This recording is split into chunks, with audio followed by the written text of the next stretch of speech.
আমরা আজকের এই সমাবেশ থেকে সেই শিবিরের বিরুদ্ধে এক দফার আন্দোলনের ডাক দিচ্ছে। যেখানে এই শিবিরকে পাওয়া যাবে প্রত্যেকটি শিক্ষাঙ্গনে, সিলেট জেলা এবং মহানগরের প্রত্যেকটি শিক্ষাঙ্গনে তাদেরকে প্রতিহিত করা হবে, রাজনীতিকে প্রতিহিত করা হবে।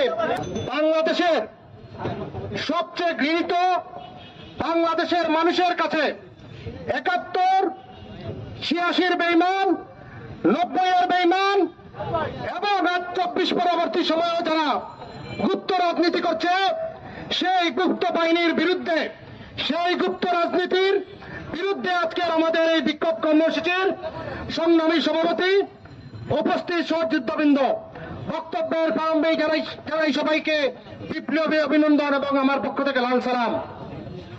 আপনারা জানেন, গত 2 দিন আগে চট্টগ্রাম সিটি কলেজে গুপ্ত সংগঠন শিবিরের নেতৃত্বে সাধারণ শিক্ষার্থীদের উপর হামলা করা হয়েছে।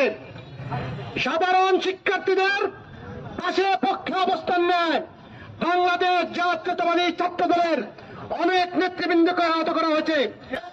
আমরা আজকের এই সমাবেশ থেকে সেই শিবিরের বিরুদ্ধে এক দফার আন্দোলনের ডাক দিচ্ছে।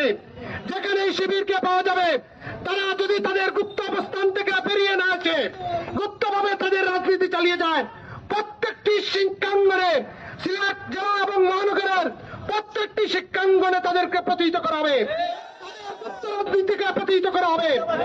আজকে থেকে আমাদের মহানগরের সকল শিক্ষা প্রতিষ্ঠানে, জেলা ছাত্র দলের সভাপতি আছেন, প্রত্যেকটি শিক্ষা প্রতিষ্ঠানে গুপ্ত লেখার কার্যক্রম আমরা ঘোষণা করছি। আমরা প্রত্যেকটি দেয়ালে দেয়ালে গুপ্ত লেখার শিক্ষাবারের কার্যক্রম ঘোষণা করছি।